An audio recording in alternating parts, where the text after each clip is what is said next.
श्री राम जय जय राम, श्री राम जय राम। नारायणेश्वरारम्भां शंकराचार्य मध्यमां अस्मदाचार्य पर्यन्तां वन्दे गुरु परम्पराम्। ओम श्री सीतारामचंद्राभ्यां नमः। ओम महेश्वराभ्यां नमः। से एकादश दक्षिणेश्वर धाम सरकार से नमः। सत्संग क्रम में आज श्रीमद् भागवत महाभागवत महापुराण से नवम स्कंद की तृतीय अध्याय कथा है, जिसमें महर्षि च्यवन और सुकन्या का चरित्र है तथा राजा सरयात के वंश का वर्णन किया गया है। सुश्री सुखदेव जी कहते हैं, सरयातिर्मानो राजा ब्रह्मिष्ठा सब भुवहा यो वा अंगिरसाम सत्रे द्वितीय महा ऊंचीवान।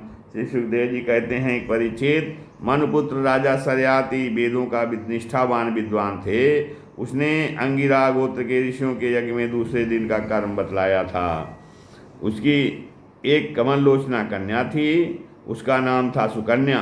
एक दिन राजा सरयाति अपनी कन्या के साथ वन में घूमते घूमते च्यवन ऋषि के आश्रम पर जा पहुँचे। सुकन्या अपनी सखियों के साथ वन में घूम घूम कर वृक्षों का सौंदर्य देख रही थी। उसने एक स्थान पर देखा कि बांबी अर्थात दीमकों की एकत्र की हुई मिट्टी के छेद में से जुगनी की तरह दो ज्योतियां दिख रही हैं। दैव की कुछ ऐसी प्रेरणा थी। सुकन्या ने बाल सुलभ चपलता से कांटे के द्वारा उन ज्योतियों को भेद दिया। इससे उनमें से बहुत सा खून बह चला। उसी समय राजा सरयात के सैनिकों का मलमूत्र रुक गया। राजा सरयात को यह देखकर बड़ा आश्चर्य हुआ। उन्होंने अपने सैनिकों से कहा, अरे तुम लोगों ने कहीं महर्षि च्यवन के प्रति कोई अनुचित व्यवहार तो नहीं कर दिया? मुझे तो यह स्पष्ट जान पड़ता है कि हम लोगों में से किसी न किसी ने उनके आश्रम में कोई अनर्थ किया है। तब सुकन्या ने अपने पिता से डरते डरते कहा, पिताजी मैंने कुछ अपराध अवश्य किया है। मैंने अनजान में दो ज्योतियों को कांटे से भेद दिया है। अपनी सुकन्या की बेहवा सुनकर सरयाति घबरा गए। उन्होंने धीरे धीरे स्तुति करके बामी में छुपे हुए च्यवन मुनि को प्रसन्न किया। तदंतर च्यवन मुनि का अभिप्राय जानकर उन्होंने अपनी कन्या उन्हें समर्पित कर दी और इस संकट से छूटकर बड़ी सावधानी से उनकी अनुमति लेकर वे अपनी राजधानी में चले आए। इधर सुकन्या परम क्रोधी च्यवन मुनि को अपने पद के रूप में प्राप्त करके बड़ी सावधानी से उनकी सेवा करती हुई उन्हें प्रसन्न करने लगी। वह उनकी मनोवृत्ति को जानकर उसके अनुसार ही बर्ताव करती थी। कुछ समय बीत जाने पर उनके आश्रम पर दोनों अश्विनी कुमार आए। च्यवन मुनि ने उनका यथोचित सत्कार किया और कहा कि आप दोनों समर्थ हैं, इसलिए मुझे युवा अवस्था प्रदान कीजिए। मेरा रूप एवं अवस्था ऐसी कर दीजिए जिसे युवती स्त्रियाँ चाहती हैं। मैं जानता हूँ कि आप लोग सोमपान के अधिकारी नहीं हैं, फिर भी मैं आपको यज्ञ में सोमपान का भाग दूंगा। ग्रहम ग्रही से सोमस्य यज्ञे वामप्य सोमपोः कृतामेव चो रूपम वयो रूपम प्रमदानाम यदीप्सितम।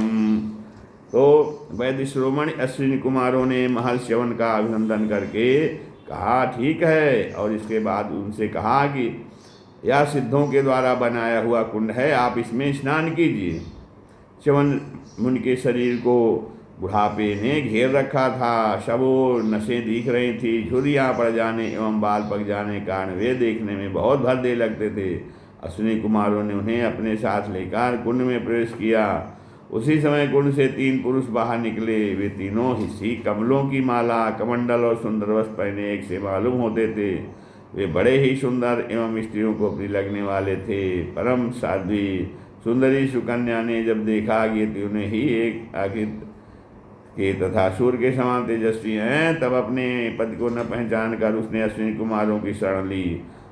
उसके पातिव्रत से अश्विनी कुमार बहुत संतुष्ट हुए। उन्होंने उसके पति को बतला दिया और फिर च्यवन मुनि से आज्ञा लेकर विमान के द्वारा वे स्वर्ग को चले गए। फिर कुछ समय के बाद यज्ञ करने की इच्छा से राजा सरयाति च्यवन मुनि के आश्रम पर आए। वहाँ उन्होंने देखा कि उनकी कन्या सुकन्या के पास एक सूर्य के समान तेजस्वी पुरुष बैठा है। सुकन्या ने उनके चरणों की वंदना की। सरयाति ने उसे आशीर्वाद नहीं दिया और कुछ अप्रसन्न से होकर बोले, दुष्टे, या तूने क्या किया? क्या तूने सबके निंदनी च्यवन मुनि को धोखा दे दिया? सबके बंदनी च्यवन मुनि को धोखा दे दिया। अवश्य तूने उनको बूढ़ा और अपने काम का न समझ कर छोड़ दिया, और अब तू इस राह चलते जार पुरुष की सेवा कर रही है। तेरा जन्म तो बड़े ऊंचे कुल में हुआ था, या उल्टी बुद्धि तुझे कैसे प्राप्त हुई? तेरा यह व्यवहार तो कुल में कलंक लगने वाला है। अरे राम राम, तू निर्लज होकर जार पुरुष की सेवा कर रही है, और इस प्रकार अपने पिता और पति दोनों के वंश को घोर नरक में डाल रही है, ले जा रही है। राजा सरियाती के इस प्रकार कहने पर पवित्र मुस्कान वाली सुकन्या ने मुस्कुरा कर कहा, पिताजी, मैं आपके जामाता स्वयं भृगुनंदन महर्षिवन ही हैं। ये आपके जामाता स्वयं भृगुनंदन महर्षिवनी हैं। इसके बाद इन्होंने अपने पिता से महर्षिवन के यौवन और सौंदर्य की प्राप्ति का सारा वृत्तांत बता दिया। तो यह सुनकर राजा सरियात अत्यंत विस्मित हुए। उन्होंने बड़े प्रेम से अपने पुत्री को गले से लगा लिया, और महर्षिवन ने वीर सरियात से सोमयज्ञ का अनुष्ठान करवाया, और सोमपान के अधिकारी न होने पर भी अपने प्रभाव से अश्विनी कुमारों को सोमपान कराया। इंद्र बहुत जल्दी क्रोध कर बैठते हैं, इसलिए उनसे यह सहा न गया। उन्होंने चिढ़कर सरियात को मारने के लिए वज्र उठाया। महर्षि च्यवन ने वज्र के साथ उनके हाथ को भी वहीं सन्निधान कर दिया। फिर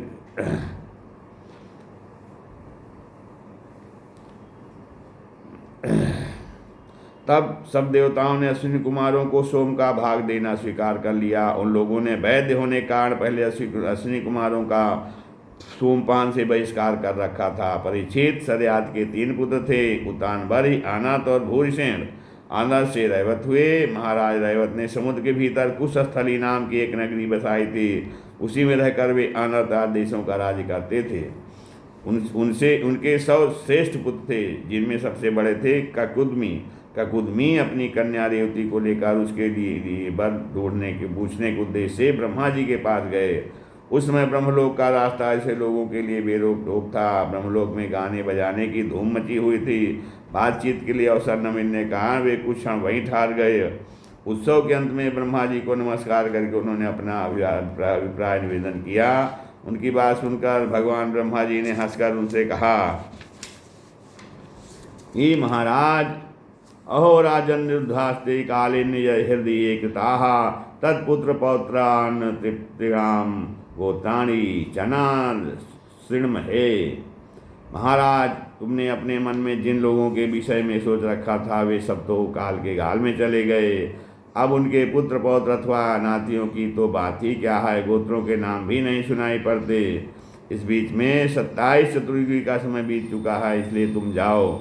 इस समय भगवान नारायण के अंशावतार महाबली बलदेव जी पृथ्वी पर विद्यमान हैं। राजन, उन्हीं नर रत्न को यह कन्या रत्न तुम उन्हीं नवरत्न को यह कन्या रत्न तुम समर्पित कर दो, जिनके नाम लीला आदि का श्रवण कीर्तन बड़ा ही पवित्र है। और कहते हैं, वे ही प्राणियों के जीवन सर्वस्व भगवान पृथ्वी का भार उतारने के लिए अपने अंश से अवतीर्ण हुए हैं। तो राजा ककुदमी ने ब्रह्मा जी का आदेश प्राप्त करके उनके चरणों की वंदना की और अपने नगर में चले आए। उनके वंशजों ने यक्षों के भय सेवा नगरी छोड़ दी थी और जहाँ तहाँ वे यूँ ही निवास कर रहे थे। राजा ककुदमी ने अपनी सर्वांग सुंदरी पुत्री परम बलशाली बलराम जी को सौंप दी और स्वयं तपस्या करने के लिए भगवान नर नारायण के आश्रम बद्रीवन को वो चल दिए। इस श्रीमद्भागवते महापुराणे परमहंस्यां संहितायां नवमस्कन्धे 3य अध्यायः। श्री राम जय राम, जय जय राम।